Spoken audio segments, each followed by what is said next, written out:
This episode is brought to you by the Colfax Avenue Business Improvement District. Looking for fun that's a little less fancy and a lot more Colfax? Even during VRT construction, your favorite street is bringing the vibes, food, fun, and unforgettable events. Show your love by visiting Colfax businesses or joining this spring for the Krabby for Colfax Seafood Boil fundraiser, the first annual Apothecary Tour, Big Wigs Bar Crawl, and the Colfax Avenue Community Cleanup. Support the places that make Denver, Denver. I mean, I love the people of Colfax. My favorite guy in a bathrobe, wig, cigar. So look, maybe I'll see him there. I'd love to see him there. That's what makes Colfax Colfax. You don't know who you're going to see. Colfax is always open, always authentic, and always worth the trip. Get all the event details and sign up at colfaxav.com. That's colfaxav.com. Today on CityCast Denver. All year, the city of Denver has been working to get more guns off the streets. Most recently, they banned concealed carry in all public buildings and parks, which prompted what I thought were pretty reasonable fears of racial profiling. Yeah, it's the Second Amendment for a reason, right? The Second Amendment doesn't guarantee your safety. It guarantees you have the ability to defend yourself if you're being attacked. After I spoke with NRA licensed gun instructor Anubis Harrow a few weeks ago, we got a bunch of angry emails and tweets from gun safety advocates. And then the next day, an 18-year-old armed with an assault rifle walked into an elementary school in Texas. I still think Anubis's point of view on this issue is totally valid, but it's obvious there's more to the issue of guns in our communities, and I still have a lot more to learn. I had no aspirations to become politically involved. I mean, I worked with my union. I had contributed money. I had, made sure we voted and all of that kind of stuff. But when Alex was murdered, things, changed. Tom Sullivan's son Alex was killed in the Aurora Theater shooting 10 years ago, and he channeled his grief and anger into a political campaign. Sullivan became a leader on the issue of gun violence at the Capitol, and he's running for state senate this year. So I invited him on the show to help me understand this issue better. Today is Tuesday, June 14th, 2022. I'm Bree Davies, and this is CityCast Denver.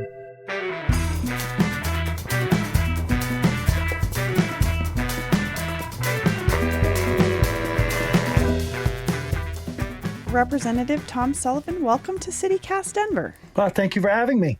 Representative Sullivan, you've been a leader on this question of guns for the last decade since you entered politics. And I just wonder if your perspective on gun violence has changed at all over that time.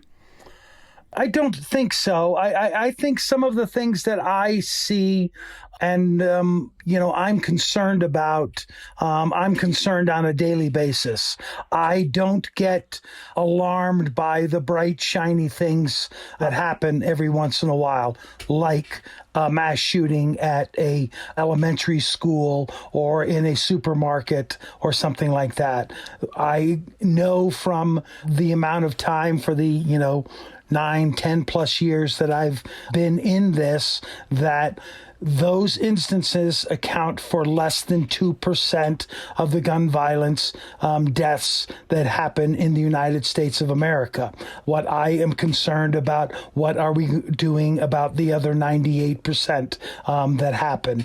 The whole business about assault weapons and, should we or shouldn't we? Again, less than 5% of the firearms, the over 400 million firearms that are in circulation in the United States of America, less than 5% of them are assault-style weapons. So everybody wants to have conversations about that, but what are we going to do about the other 95% of firearms that are out there? That's so interesting. I didn't know that percentage because that is the thing I hear the most. We need to ban assault weapons. Well, but that's because you hear it following a mass shooting and there's, 24/7 coverage. They're standing out in front of 12 or 14 or 17 or 22 crosses that teddy bears and balloons and big cards are being put in front of. We don't do that on a daily basis for the shooting that happened down an alley or in someone's front yard or in somebody's garage or, in a car. That's not what you're seeing. But those people are impacted at the same rate with the same amount of grief and trauma that the people who are involved in a mass style shooting. So as a legislator, what's your approach to that problem then? Because when we see it and talk about it as a culture, it's generally focused on those instances of many deaths at once. But what you're saying is that's not the everyday reality of gun violence. So how do you approach that as a legislator? To remind them how I am impacted every single day. This doesn't go away. There's the normal, hey, how are you doing today? And my response more times than not is, how do you think, a parent of a murdered child is doing today? I woke up thinking about, the death of my son. I go to bed thinking about the death of my son. And I spend the time in between trying to do something so that doesn't happen, to others. That is the part. It's my presence and my having the ability to stand in front of them and remind them of it on a daily basis, because what they have seen in the past is just the big story that comes up or the big piece of legislation or, the panel discussion that appears in front of them. And when that, 12 or 15 minute period is over and those people have left, they can turn the page and get to something else. With me being there every day, I'm a stark reminder to them as to what gun violence looks and sounds like. Well, I want to say that I know it doesn't change your everyday, but I'm still sorry about Alex. Yeah, and I do appreciate that, and I know that's one of the things I talk about. I mean, I just was out canvassing and knocking on doors, and I'm in a different area because of redistricting. And there are people in that district who then recognize me. And this is the first time that they've had in 10 years to say, I am so sorry for the loss of your son. And they've waited 10 years to say that.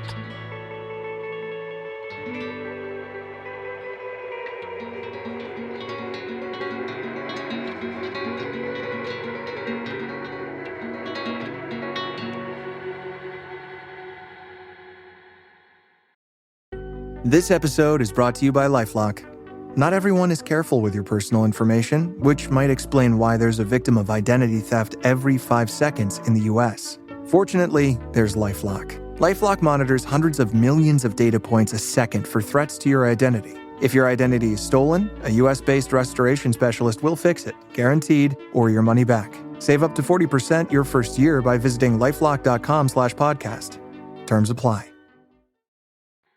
Well, Tom, part of the reason I wanted to talk to you is because a few weeks ago, Denver passed this ban on the carrying of concealed weapons in government buildings and parks. And as part of the conversation around that legislation, I talked to a gun safety expert who spoke against the ban. And I would love to know what you think as a legislator, how something like a concealed carry ban works or is effective at a city level. Well, I don't understand it. I mean, there's law enforcement in and around, public buildings. There are, in the state capitol, there are people in any of the, city and county buildings. There are, law enforcement in there.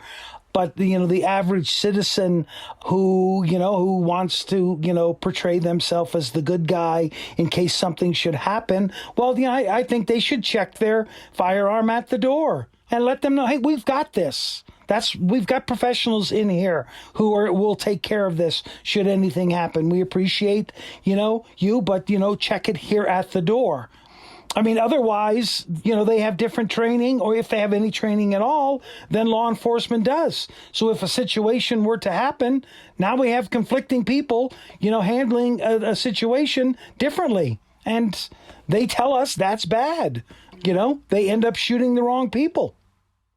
So sort of speaking of that, like professional detail, somebody who might be trained in that way, my past guest, Anubis Heru, that opposed the concealed carry ban, is one of those trained professionals. And he feels actually that police don't protect his community in particular. He's a black man and he doesn't feel like that's who the police aren't necessarily there to protect him. So I guess I would wonder what you would say to someone like Anubis who's concerned with racial profiling in this context of gun ownership.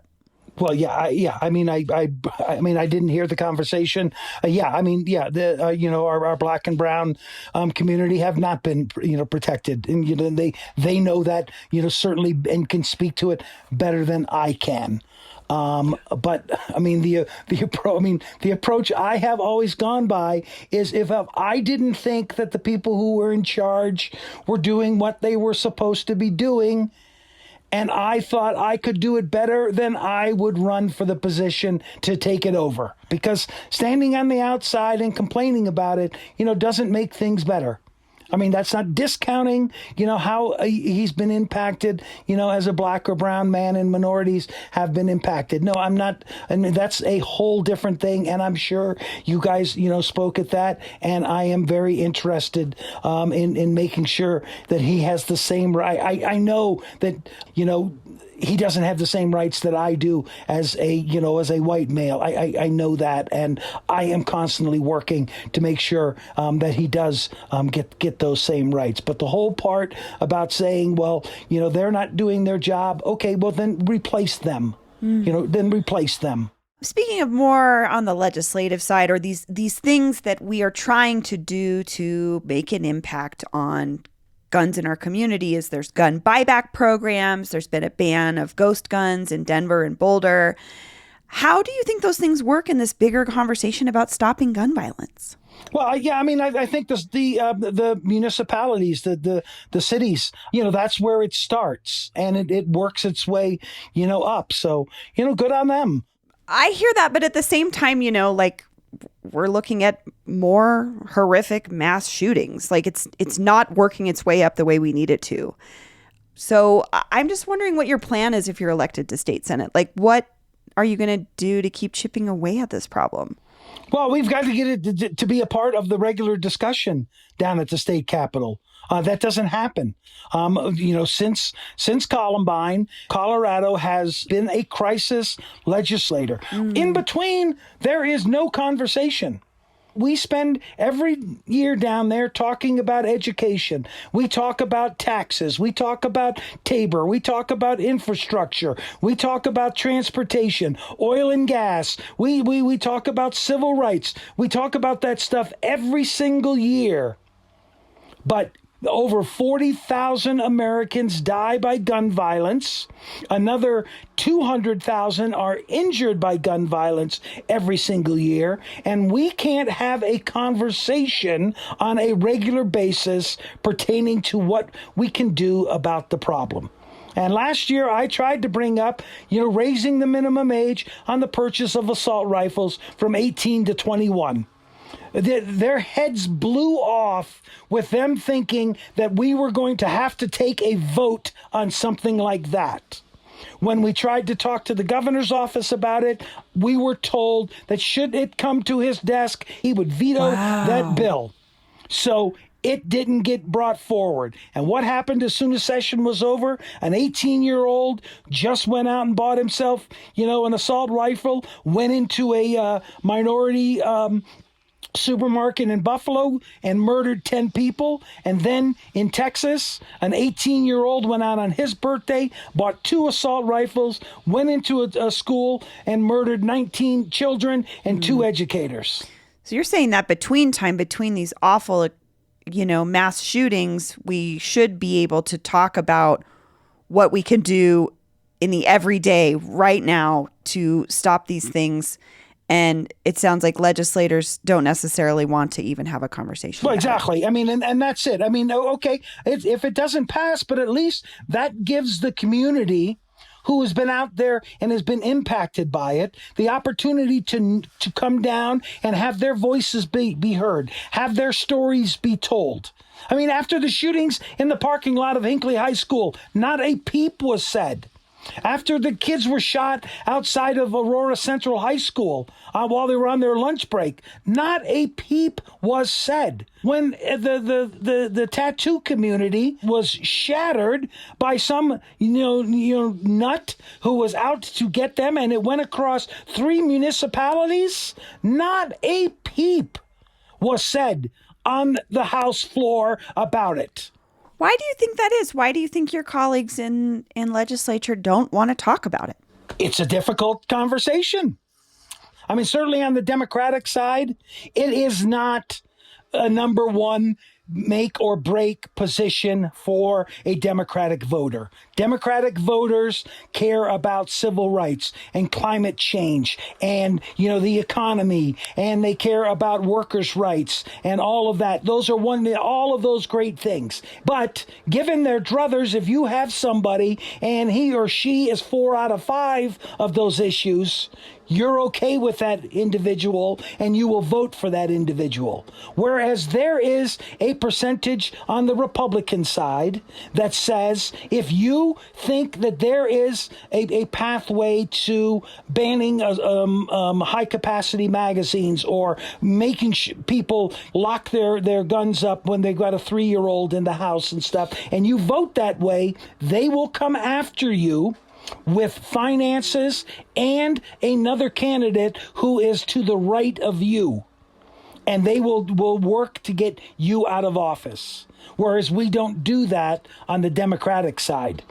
Well, Tom, I know you're running for office here, and I'm thinking about someone maybe who's hearing about you for the first time. What would you like voters to know?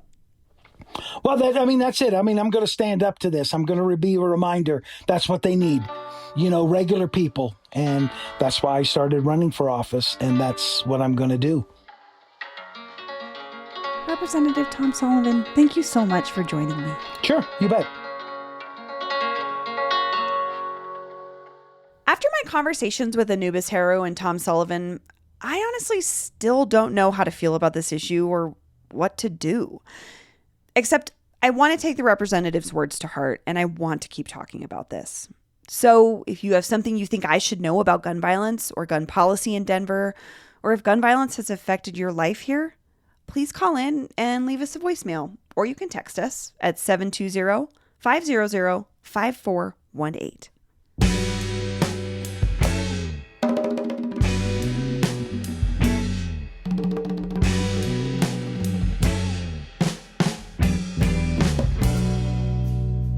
And here's what else Denverites are talking about. Weed. We're talking about weed. But seriously, cannabis workers for Green Dragon Dispensary's grow house have successfully voted to unionize. Denverite reports that employees experienced health issues related to conditions inside the grow, related to mold and poor ventilation. Inadequate pay and a lack of respect for management are also issues the union hopes to bring to the bargaining table. And in more weed news, local dispensary chain Buddy Boy Brands is closing its doors on all 7 locations, citing declining cannabis sales. Owner John Fritzell told Westward that his chain's closure is just the tip of the iceberg as the industry grapples with an oversaturated market and competition from legalization in neighboring states. That's all for today here on CityCast Denver. If you enjoyed the show, why not take a minute to tell a friend about us? Rate the show wherever you get your podcasts and subscribe to our morning newsletter, where today I wrote a story update on Fashion Nation and our teen drag scene. We'll be back tomorrow morning with more news from around the city. See you later. I'm